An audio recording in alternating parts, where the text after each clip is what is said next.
네, 우리 지난 시간 우리 에스더 우리 1장을 우리가 함께 보면서 에스더를 통해서 주시는 그 하나님의 또 메시지를 또 함께 나누어 보았습니다. 우리 에스더 1장을 보게 되면은 그 왕후 와스디가 이제 폐위되는 것이 이제 주된 사건이긴 하지만, 그러나 이로 인하여서 에스더가 이제 왕후로 이제 등극하게 된 이 모든 것들이 다 하나님께서 그 보이지 않는 손길로 인도하여 주시고 또 예비한 것이다 라고 말씀을 드렸습니다. 하나님의 약속으로 이루어진 그 이스라엘 백성들의 그 귀한 것을 통해서 이제 다시 이스라엘 땅에 돌아와서 이제 그 성전을 재건하고 또한 성벽을 또 재건함에 있어서 그들은 또 하나님의 약속을 받아 이제 고국의 땅으로 돌아왔지만은 그 남은 사람들의 그 운명은 과연 어떻게 될 것인가 하는 것이었죠. 그래서 이 아수로의 왕의 그 성 안에서 일어나는, 왕궁에서 일어나는 어떤 정치적인 어떤 여러 가지 그 형태, 또 여러 가지 알력, 이런 것들을 이제 우리가 또 함께 보면서 그 사건들 속에서 과연 하나님께서 나타나고 계신가, 하나님께서 그 가운데에 통치하시고 운행하고 계신가 하는 그 의문점을 우리가 가질 수도 있지만 그렇지 않다라고 하는 것이 바로 이 에스더에서 보여주는 말씀이었습니다. 그 안에서도 하나님께서는 모든 역사를 주관하여 주시고 그 왕궁 안에서도 가장 정치적이고 또한 가장 인간의 어떤 생각과 그 계획들이 인해서 또 움직여가고 있는 현실이라고 하지만, 그러나 그 뒤에는 우리가 보지 못하는 하나님의 강력한 역사를 움직이는 손이 있다. 또한 유대 사람들을, 유대 백성들을 보호하시는 하나님의 또한 인도하심과 보호하심이 있다라고 하는 것을 밝혀주는 것이 바로 이제 에스더이다라고 이렇게 말씀을 드렸습니다. 이제 그 와스디가 이제 폐위가 되고 난 다음에 일어나는 이제 사건의 시작을 또 오늘 에스더 2장에서 이제 보여주고 있습니다. 근데 보면은 오늘 1절 보시게 되면은요, 그 위에 아하수로의 왕 크레스크세스 1세이죠. 정확한 이름은요, 왕의 노가 그쳤다 그렇게 이야기합니다. 그 분노가 그쳐서 이제 조금 더 이제 제정신이 이제 돌아왔을 때다라고 그렇게 이야기를 하고 있는데요. 와스디가 그가 행한 일과 또한 그에 대하여 내린 조서를 생각하거늘 그렇게 이야기하는데요. 여기서 생각한다라고 했을 때 그 히브리 말로는 자카르라고 하는 그 말을 쓰게 됩니다. 근데 이 자카르를 영어 번역으로는 어떻게 번역을 하고 있냐면은 remember이라고 이렇게 해석을 하고 있어요. 기억했다라고 하는 것입니다. 왜 기억했을까요? 보고 싶고 아마 그리웠을 것이라 생각이 듭니다. 그 노함이 그쳤습니다. 그러니까 정신을 좀 차려보니까 아이고 내가 이게 무슨 짓을 했지? 라고 하는 생각을 갖게 되었다고 하는 것이죠. 자, 그런데 오늘 그 보시게 되면 1절에 그 후에라고 하는 것은요, 진짜 얼마의 시간이 흘렀냐면은 4년의 시간이 흘렀습니다. 이 계산을 해보게 되면은 오늘 이 2장이 일어난 그 사건을 보게 되면은 479년, 그러니까 10월 정도에 일어난 사건이거든요. 그러다 보면은 그 와스디가 폐위가 됐던 것을 보게 되면은 BC 483년이죠. BC 483년 6월 6개월이 지나고 일주일이 지난 다음에 이런 이제 폐위 사건이 이제 일어나게 된 것입니다. 그러니까 거기에 이제 공백 기간이 있는 거예요. 그러면 이 공백 기간에 그 3년의 그 공백 기간에 과연 어떤 일이 일어났는가 하는 것이었습니다. 말씀드렸지만 그 엄청난 비용을 들여서 이렇게 화려한 왕궁에서의 그 잔치를 벌였다고 하는 것은 무슨 목적이 있었다고 제가 말씀을 드렸죠. 480년에 이 페르시아가 그리스를 이제 2차 침공하려고 하기 위한 준비였다고 하는 것이죠. 그래서 이 엄청나고 화려한 이 잔치를 베풀므로 인해서 이 지방관들이나 장군들이나 이 호족들을 다 불러가지고 이 왕의 권세를 보여주고 위엄을 보여주고 또한 그것으로 그들의 통해서 이 군사들을 차출하게 되고 또 지원하게 해서 또 하나가 되어서 이제 완전히 그 아버지 왕이었던 다리우스 1세가 이루지 못했던 그 패배했던 그 마라톤 전쟁에서의 그 패배를 소력하기 위해서 이제 480년에 이제 전쟁을 치르기 위해서 그 잔치를 벌인 그 목적이 있었다고 하는 것이죠. 그런데 와스디가 그냥 거절을 해버리니까 사실은 더 화가 났던 것이었습니다. 왕의 그 권위와 권세를 중심으로 해서 더 단단하게 뭉쳐야 되는데 그 와스디가 사실은 거절했기 때문에 자기 어떤 목적한 바, 그때 또 술이 취해가지고 뭐 정신이 없었겠죠.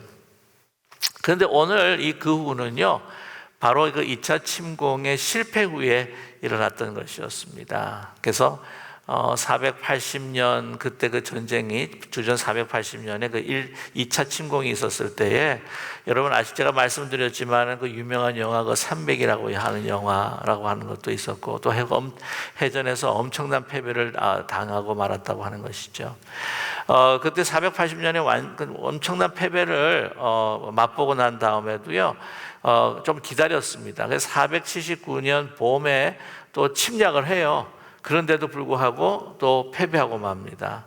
그 모든 것을 다 패배하고 난 다음에 이제 어떻게 해요? 왕궁에서 이 크레스크세스 1세 아수르의 왕이 이제 지금 다 돌아와서 이제 머물고 있는 거예요. 사람이 그렇게 자기가 힘이 있고 나는 이 군사력으로 모든 나라를 이제 침공해서 무너뜨릴 수 있다고 하는 자신감이 어떻게 해요? 완전히 꺾여버린 상태로 돌아왔을 때에 그 마음이 어떻겠어요? 외로웠겠죠. 그 실패감으로 인해서 좌절했겠죠. 누군가의 위로를 받기를 원했을 겁니다. 그러면서 왕궁에 턱 돌아와 있는데 누가 생각이 나겠습니까? 그 사랑했던 아름다웠던 와스디가 생각이 난 거죠. 이 와스디라고 하는 그 이름이 어떤 의미를 하고 있냐면 완벽, the best beautiful, 그러니까 the most beautiful 이라고 하는 뜻이라고 이야기를 드렸는데 이것이 가장 아름다운 여인. 그래서 아마 그 왕궁에 들어왔는데도 불구하고 그만한 미모와 그만한 여인을 그 왕궁 안에 있는 여인들 가운데서 찾을 수가 없었던 것 같아요. 좀 우스개 이야기합니다. 정말 이건 실제로 일어나는 일들인데 남자들 보게 되면은요, 자기가 실수해가지고는 헤어지자. 그래가지고 이별하고 난 다음에 남자들이 술만 취하면 그 옛날 애인들한테 계속 전화를 건다는 거잖아요, 원래. 여러분 그런 경험이 아마 없었을 텐데 청년들은 많이 공감을 한답니다. 이런 이야기에. 근데 그런 것처럼 계속 생각이 나는 거예요. 그 마음이 허전해가지고 그렇게 되면은 어떻게 될까요? 그럼 와스디를 다시 복귀시키자라고 하는 생각을 가질 수도 있겠죠? 근데 그 생각을 가질까봐 그 주위에 있는 신하들은요, 이게 너무 걱정이 되는 거예요. 아니, 왜냐면 와스디가 만약 복귀가 됐다, 그러면 그 폐위를 조장했던 그 신하들의 목숨이 괜찮겠습니까? 결코 자기네들은 그렇게 목숨을 유지할 수 없을 것이라고 하는 예상을 하게 된 거죠. 그러니까 보면 2절에 보면은요, 왕의 측근의 신하들이 아뢰입니다. 그죠? 왕은 왕을 위하여 아리따운 처녀들을 구하게 하시되라고 이렇게 이야기를 해요. 그래서 오늘 말씀 보면 2절과 3절, 4절을 보게 되면은요, 이야기를 하는데 거기에서 계속 하는 이야기가 뭐냐면 아리따운 처녀를 구하게 하시되 전국 각 지방의 관리를 명령을 해가지고는요, 이제 왕궁에서 찾을 수가 없으니까 또 아리따운 처녀를 도성의 수산에 모으게 또 하는 것이죠. 그래서 소위 누가 이런 말을 하세요. 그 기록 가운데에서 가장 오래 전에 가장 최초로 일어났던 미스 선발대회다. 그래서 미스 페르시아. 근데 페르시아는 그 엄청난 그 영역을 주관하고 있었기 때문에 거진 유니버스 수준이었기 때문에 최초의 유니버스였지 않았느냐, 뭐 그렇게 이야기하시는 분도 계세요. 그래서 보면은요, 오늘 그 4절의 말씀에도 왕의 눈에 이렇게 간언을 하는 겁니다. 아름다운 처녀를 마스 대신에 왕으로 삼으소서. 왕이 그 말이 좋게 여겨진 거예요. 이렇게. 그리고 왕이시여, 왕이 한번 그렇게 칙령을 내려가지고 했는데 또 이렇게 복귀를 시키게 되면은 그 왕의 권위가 또 떨어지는 것이 아닙니까? 그러지 말고 정말 다른 여자를 드립시다. 다른 왕후를 드립시다. 그럼 어떤 여인? 이런 걸 생각할 수가 있어요. 왜? 남자들은 그렇게 이쁜 걸 좋아하는지 모르겠지만은, 그래서 그걸 아는지 자꾸 이렇게 이야기를 하는 거예요. 어떤 여자? 그러니까 이쁜 여자. 또 어떤 여자? 오늘 보면 또 이쁜 여자 왕이야. 어떤 여자? 이쁜 여자 왕이야. 오늘 뭐 3번씩이나 자꾸 아리따운 여자, 또 뭐 아름다운 여자, 아리따운 여자를 계속해서 강조하면서 이렇게 왕에다가 간언을 했다고 하는 것이죠. 그러므로 해서 이제 그 왕이 이제 혹하게 됩니다. 이제 물론 보면은 미의 기준이 과연 어디에 있느냐 하는 것입니다. 근데 나중에 보게 되면 에스더의 그 미라고 하는 것은 조금 달라요. 보면 막 1년 동안 12개월 동안 그 미스 선발대회 그 후보가 되는 사람들은 이렇게 화장을 하고 마사지를 갖다가 얼마 동안 시키면 12달 동안 시켜요. 얼마나 또 화장을 또 하겠습니까? 그러니까 보면은 뭐 사실 외모로 봐서는 뭐 다 비슷한 것 같다는 생각이 드는데, 에스더 같은 경우에는 조금 그보다도 남달랐다라고 하는 것을 오늘 본문은 우리에게 말씀을 해주고 있습니다. 그리고 여러분 아시겠지만 미라고 하는 것은요, eyes of beholder, 누가 보느냐에 따라 굉장히 주관적이고 시대를 따라서 변하지 않습니까? 그렇죠? 요즘 같은 경우에는 뭐 건강한 미인, 그 얼마 전까지만 해도 좀 빼빼한 여인을 굉장히 선호했던 것 같아요. 뭐 한 60년대 정도는. 그런데 이제 빅토리아 시대 보니까 그 그림들 보면 어때요? 미인들이 다 이렇게 퉁퉁해요, 보면은요.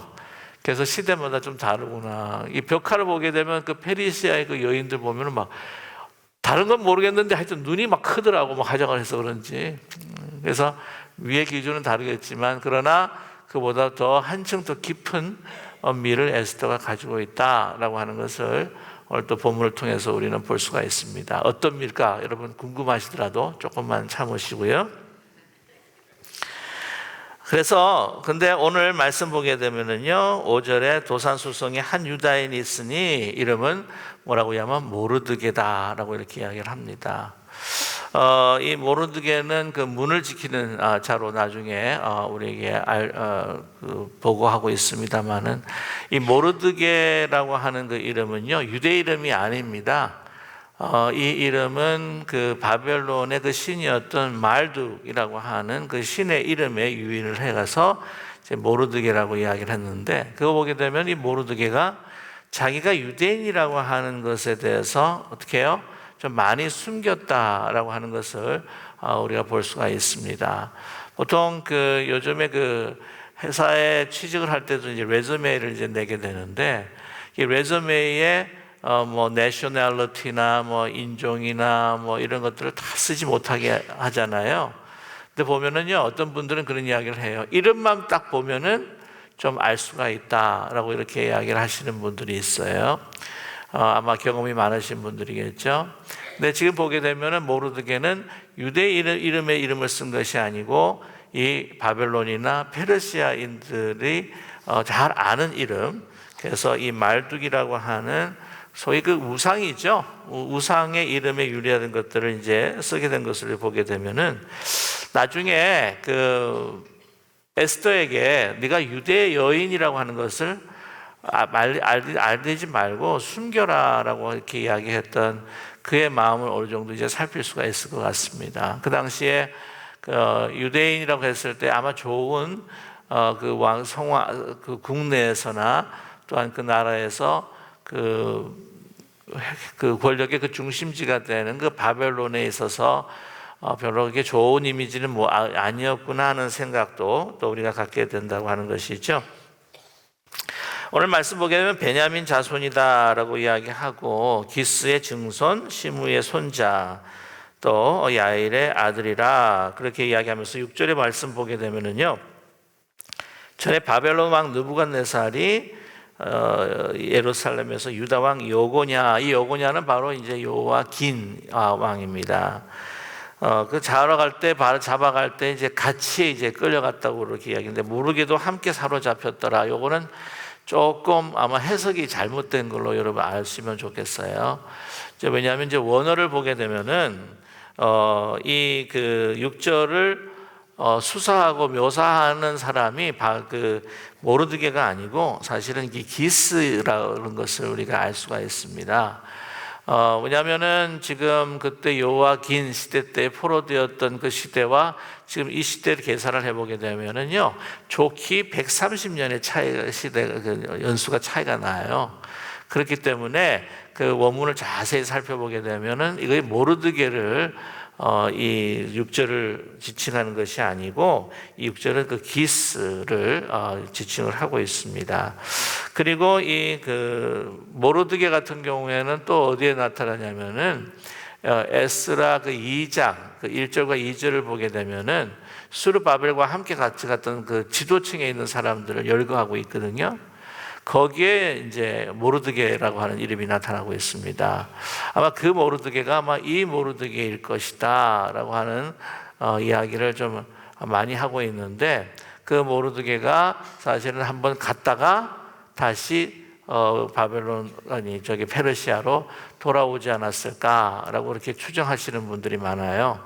근데 그것도 사실 가능한 이야기입니다. 왜냐하면 모르드게라고 하는 이름이 그 유대 사람들의 이름 가운데 결코 흔하지 않는 이름이기 때문이라고 하는 것이죠. 느헤미야 뭐 이런 이름 같은 경우에는요, 시므이 이런 이름 같은 굉장히 커먼한 그런 이름이기 때문에 우리가 좀 많이 혼돈할 수도 있겠지만, 그런데 이제 모르드게 같은 경우에는 이름이 흔하지가 않기 때문에 아마 그럴 가능성이 많다라는 생각을 갖게 됩니다. 오늘 그 모르드게와 그 에스더의 관계가 어떤 관계냐라고 하는 것을 우리에게 말씀해 주는데, 7절의 말씀이죠. 그의 삼촌의 딸 하다사라고 이야기합니다. 그러니까 에스더의 그 히브리 본명은 뭐였습니까? 하다사예요. 하다사라고 하는 것은 이 화석류라고 하는 그 식물입니다. 근데 그 이제 와서 이제 페르시아의 이름으로 이제 바꾸게 된 것이죠. 그래서 에스더입니다. 에스더가 그 수상궁, 그러니까 그 페르시아에서 그 지역에서 이제 태어났느냐, 아니면은 그 이스라엘에서 태어났느냐, 아니면 그 돌아간 귀환했던 그 사람들 가운데서 있었던 딸이냐, 뭐 이런 여러 가지 이야기가 있습니다. 근데 만약에 그 에스라에 나타나는 그 2장에 나타나는 모르드게가 이 모르드게라고 한다면, 그 귀환 때에 그 성전을 좀 이제 성전을 갖다가 중수하기 위해서 세우기 위해서 갔었을 때에 아마 이 아이를 또 데려온 것이 아니겠느냐라고 하는 분도 계세요. 근데 아무튼 그에게는요, 이 하다사라고 하는 그런 이름이 있습니다. 말씀드렸듯이 화석류라고 하는 거죠. 그래서 이 삼촌의 딸 하다사이기 때문에 모르드게와 이 그 에스더의 관계는 뭐냐면 사촌 관계입니다. 그러니까 사촌 오빠가 되는 것이죠. 그래서 이 그 화석류라고 하는 그 이름으로 인해서요, 그 이 이사야에서 나타나는 하나님이 그 에스더와 모르드게를 통해서 주시는 그 예언의 말씀이 기록되어 있다라고 하는 것을 우리는 좀 엿볼 수가 있습니다. 이사야 55장 13절의 이 말씀을 보게 되면은 이런 말씀이 나옵니다. 그냥 한번 들어보시면 될 것 같아요. 잣나무는 가시나무를 대신하여 나며 화석류 하다사입니다. 찔레를 대신하여 날 것이라. 이것이 여호와의 기념이 되며 영영한 표징이 되어 끊어지지 아니하리라 라고 하는 말씀이, 예언의 말씀이 있어요. 그래서 이거를 이 유대 사람들도 또 어떻게 해석을 하고 지금도 또 어떻게 해석을 하고 있냐면은 그 잣나무는 가시나무를 대신한다 그랬을 때에 이 가시나무가 바로 이제 하만이다. 그리고 잣나무가 모르드게다. 그래서 모르드게가 하만을 대신하는 그런 사건이 있을 거라고 하는 것을 아마 이사야를 통해서 하나님께서 예언을 하셨을 것이다. 그리고 하닷사라고 하는 화석류, 그것이 바로 에스더다. 그래서 그 하닷사가 화석류는 찔레를 대신해서 날 것이다. 이 찔레라고 하는 것은 누구냐면 와스디 왕후일 것이다. 그러니까 와스디 왕후가 이렇게 모르겠어요. 이렇게 보게 되면 찔레꽃처럼 이렇게 좀 약간 찌르는 게 있는가 하는 생각을 갖게 되는데요. 그것이 또 이 에스더의 그 사건을 이미 이사야에서 이미 하나님께서 예언하신 것이 아니겠느냐라고 이렇게 이야기하고 있습니다. 정말 가능한 이야기고 또 저도 또 그렇게 믿고 있는데요. 자, 보시게 되면은 이제 그 에스더도요 보면 8절입니다. 왕의 조서와 명령이 반포되며 그 전에 딸같이 양육했다라고 그렇게 이야기를 합니다. 그러니까 자기의 정말 고육처럼 육신처럼 이제 혼자 됐지만 아시겠지만은 그 유대 그 전통을 보게 되면은 자기 형님이 돌아가셨을 때에 형수를 또 취해서 또 이렇게 결혼하는 어떤 그 수혼 제도가 있는 것처럼 이러한 대가족 중심의 그 제도를 통해서 하나님의 은혜 받은 그 백성이기에 그 가족 가운데서 또한 친척 가운데 어려움을 당하면 자기의 권력처럼 이렇게 택해서 돌봐주는 것이 있었다고 하는 것이죠. 그렇기 때문에 이러한 아름다운 일들을 통하여서 또 하나님께서 이렇게 은혜를 베풀어 주시고 역사를 움직여 가신다라고 하는 것을 우리는 볼 수가 있습니다. 그래서 이 와스디 왕후를 에스더가 어떻게 다 대신해서 왕후가 될 줄을 모르드게가 어떻게 알았겠습니까? 아빠를 잃어버리고 정말 삼촌이 죽고 아비를 잃어버린 그 에스더, 참 불쌍한 아이, 다른 사람들이 맡을 수도 아마 있었을 텐데 불쌍히 여겨서 데려와 가지고는 정말 딸처럼 이렇게 길렀을 때에 내가 얘를 통해 가지고는 내가 뭔가를 좀 이익을 봐야지. 요거 살림미천으로 써서 뭐 어떻게 사용을 해야지. 내가 요거 어떻게 꼭 이렇게 높은 사람한테 좀 결혼을 시켜가지고 내가 뭔가 좀 이득을 취해야지. 아마 그런 마음은 없었을 거예요. 그냥 순수하게 받아들인 정말 딸처럼 그렇게 양육했던 그 아름다운 그 삶의 모습을 통해서 하나님께서 역사해 주셨다고 하는 것이죠. 나중에 그 제2탈굼이라고 하는 그 성경이 있습니다. 그게 뭐냐면은 아람어로 번역을 해서 구약을 아람어로 번역해서 만든 그 제2탈굼이라고 하는 그 책이 그 성경이 있는데요. 이제 거기에 보게 되면은 어떤 뉘앙스를 주냐면은요, 이 사실은 그게 딸처럼 생각했지만 여러분 아시겠지만 그 형수하고도 결혼을 하잖아요, 그렇죠? 그때 당시에는 지금은 우리가 생각하기도 참 힘들지만 그 당시에 사촌끼리도 사실 결혼을 했습니다. 잘 아시죠?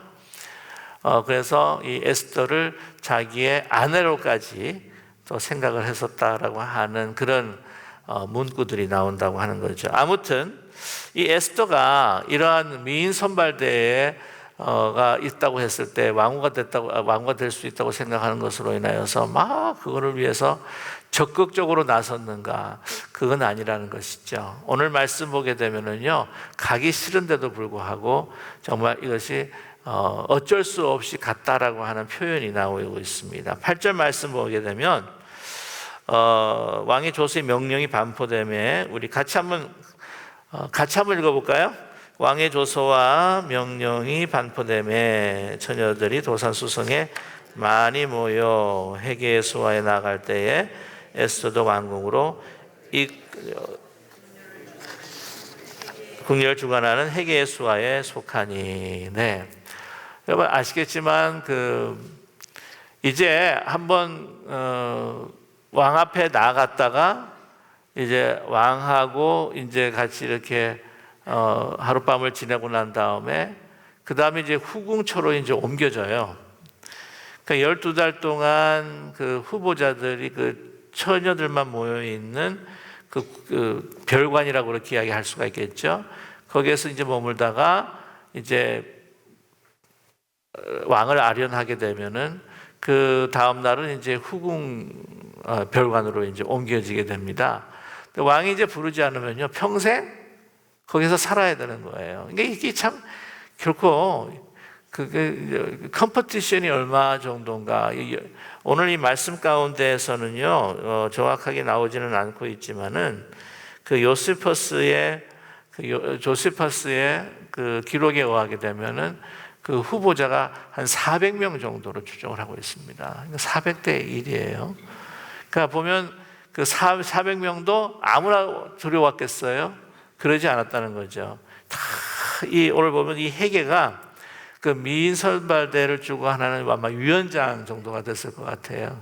근데 그 사람이 모든 인포메이션을 아마 들었을 겁니다. 그것도 어떤 어느 집의 교수가 아름답더라 하는 것을 말을 듣고 가는 거예요.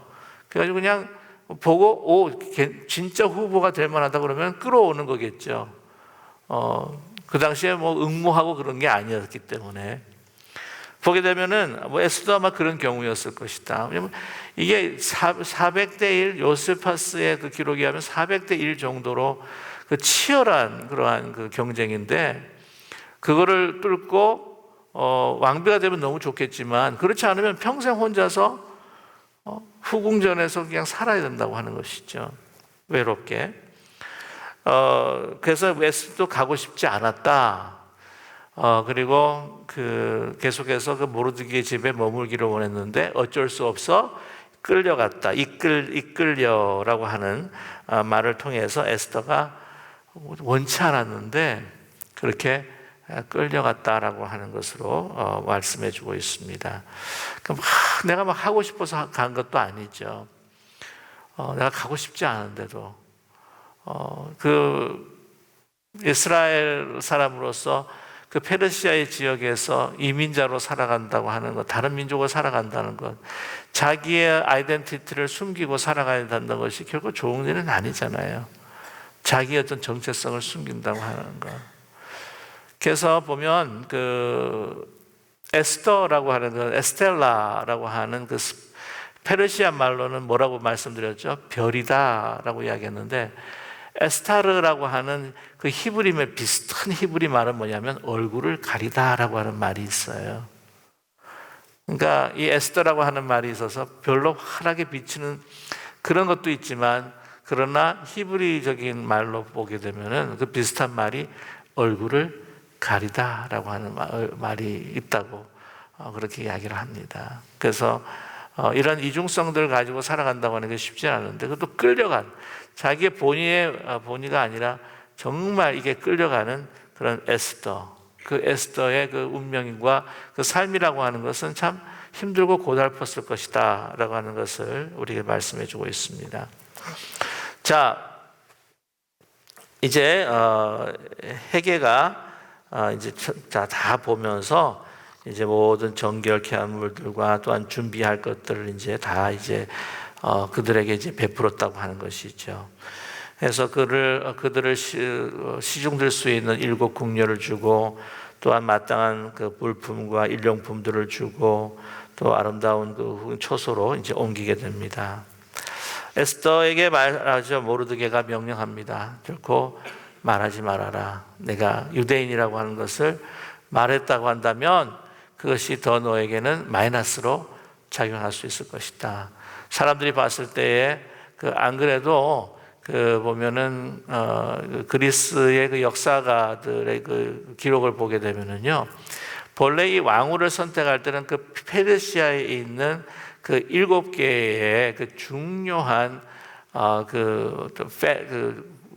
중심으로 이제 모여 있는 그 7개의 아주 뭐라 그래요, 영향력이 있는 그 집안에서 이거를 데려왔어야 되는데 사실 그렇지 못하고 이제 다른 왜냐하면은 그 아수르의 왕의 환심을 사야 되기 때문에 그렇게 이제 데려온 것도 그런데, 만약에 그 중에 왕후될 그 후보가 유대 사람이다 그러면 아예 이것이 입후보도 못할 것 같은 그런 것을 들어서 그러지 않았다고 하는 것이죠. 말하지 말라. 이왕 이렇게 된 것이니까 네가 결코 자기 민족과 동족이라고 하는 것을 말하지 말라라고 이렇게 이야기를 합니다.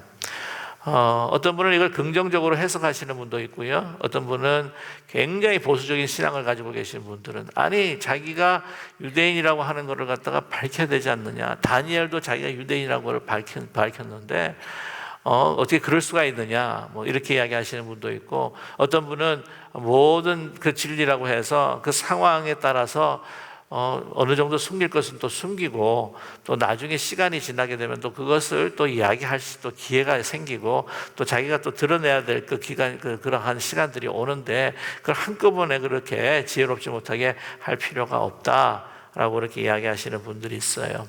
여러분들 어떻게 생각하시는지 모르겠지만 이 문제는 또 나중에 이 사건을 계속해서 이 사건이 이어지면서 여러분과 함께 나눠보기를 원합니다.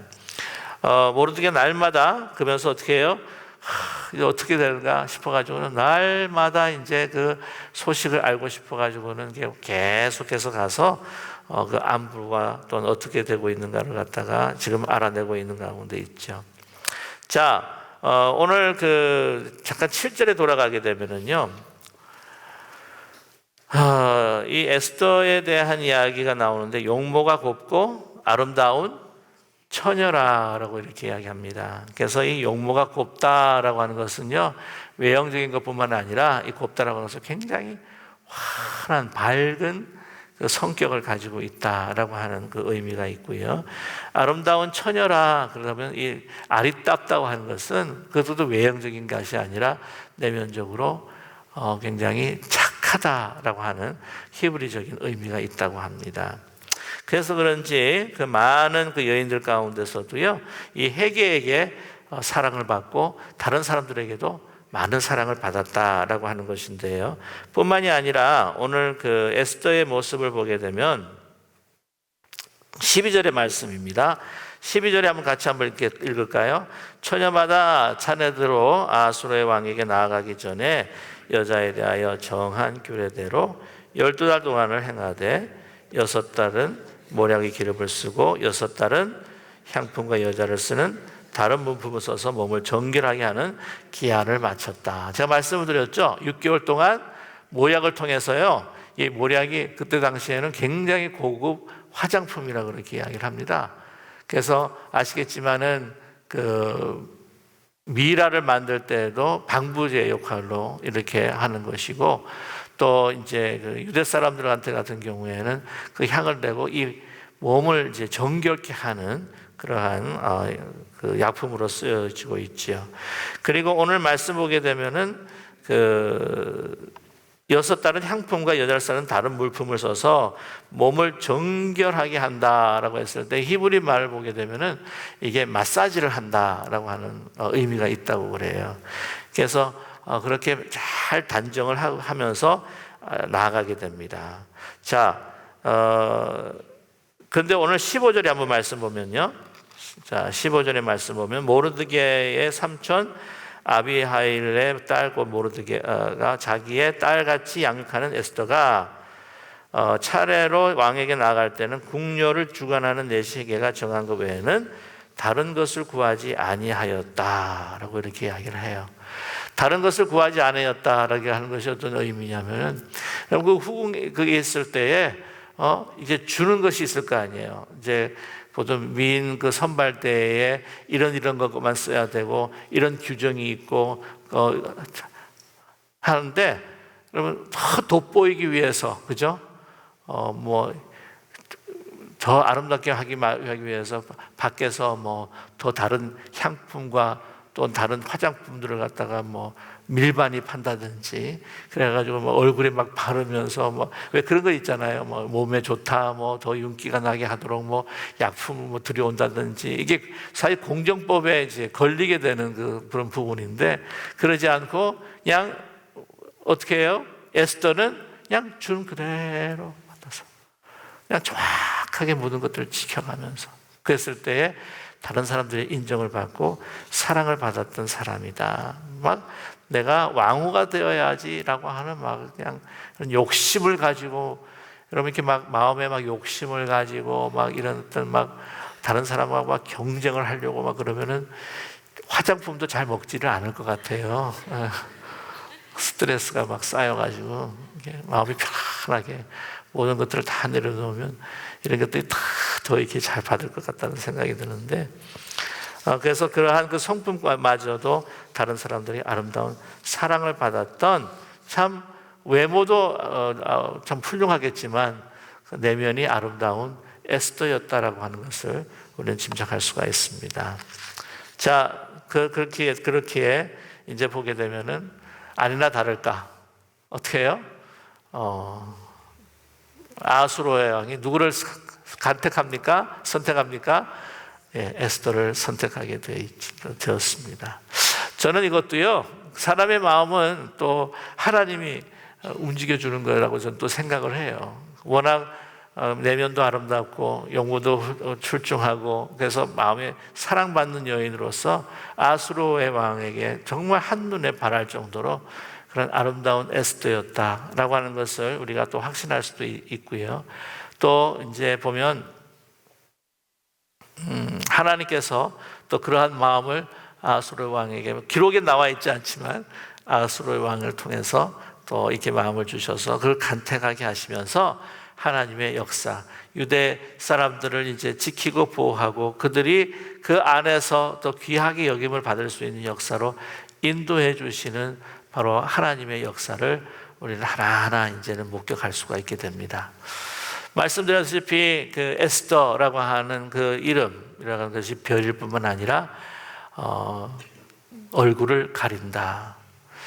얼굴이 정말 거기서 있는 진정한 얼굴이 보이지 않는 것 같은데요. 바로 거기에는 하나님께서 자기의 얼굴을 숨기고 계시지만 그러나 이 모든 역사들을 에스더를 통해서 이루어가고 계신다고 하는 것을 여러분 다시 한번 이 말씀을 통해서 우리가 확인하고 또 확신하는 우리 모두가 되기를 간절히 원합니다.